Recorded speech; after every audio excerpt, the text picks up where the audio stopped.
Lucas 7, do 1 ao 3. E depois de concluir todos esses discursos perante o povo, entrou em Cafarnaum. E o servo de um certo centurião, a quem muito estimava, estava doente e moribundo. E quando ouviu falar de Jesus, enviou-lhes os anciões dos judeus, rogando-lhe que viesse curar o seu servo. Cafarnaum era um centro regional e tinha um destacamento romano dirigido por um centurião que tomava conta do lugar. Então perceba-se que não era um lugar comum, era um centro regional. E ali Jesus fez basicamente o seu centro de controle. Ele saía, pregava nas regiões circunvizinhas e voltava para Cafarnaum. E o centurião ficou sabendo dele e estava com o empregado doente, muito mal. A Bíblia chega a afirmar moribundo, morrendo.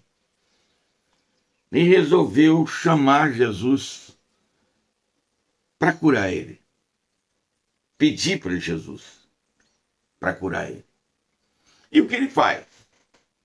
Ele vai até os anciões do povo, né? E pede para interceder. Fala, ó, dá para vocês falar com ele para mim? Por quê? Porque ele entendia que Jesus era o Filho de Deus. Então Jesus é Deus.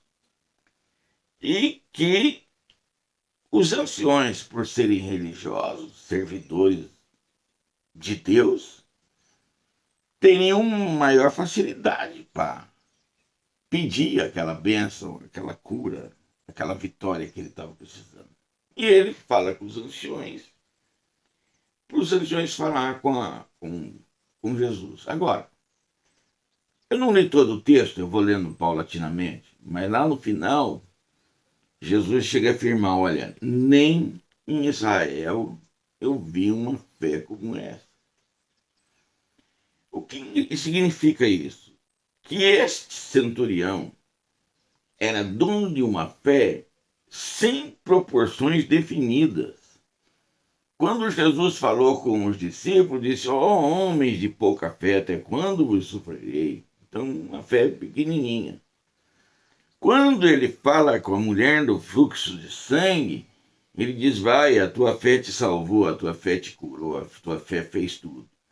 Ele dá a entender que era uma fé normal, de uma proporção normal. Quando aparece a mulher cananeia que vem correndo atrás dele, ele fala para ela, mulher, grande a tua fé. Então perceba, os discípulos, uma fé pequenininha. A mulher do fluxo de sangue, uma fé normal. A mulher que correu atrás dele, uma grande fé. E nesse caso aqui, uma fé tão grande, que não tinha proporções definidas. Dentro da região, foi a maior fé que ele encontrou. E agora, para pensar. A maior fé que Jesus encontrou naquela região era de um centurião romano. Ele nem era judeu. Ele nem era da Galiléia.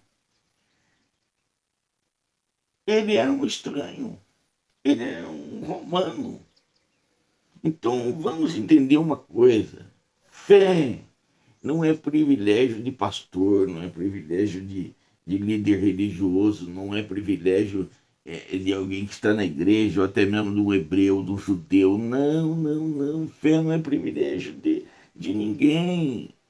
Você nunca sabe quem vai crer a ponto de receber milagre. Você nunca sabe. Às vezes o sujeito estuda, se forma no básico de teologia, depois o médio de teologia, depois ele faz graduação e pós-graduação, e vai se aprofundando até que ele vira PhD. Ele enche a casa dele de diploma. Mas não adianta ele falar, ó Deus, estou cheio de diploma, e faz um milagre para mim. Não é assim que funciona. Diploma não traz milagre. Pode ajudar, mas trazer não. Às vezes ele está cheio de diploma e vai ter que falar com aquela irmãzinha do círculo de oração que não tem nenhum diploma. E ela vai pedir, interceder por ele e Deus vai dar a bênção. Então, fé não é privilégio de gente importante, de gente rica, de gente estudada, não. Fé é privilégio de quem crê, de quem busca e de quem acha. Fé é privilégio do adorador que adora Deus em espírito e em verdade. E nesse caso aqui, o centurião romano era dono da maior fé da região. Aí eu pergunto para você que está me ouvindo: você não pode ter uma fé como essa? Eu já fiz um estudo mostrando com pelo menos sete versículos de como fazer a sua fé crescer.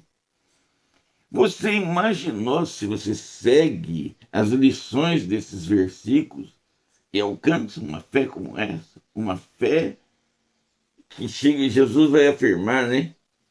Nem Israel achou uma fé como essa.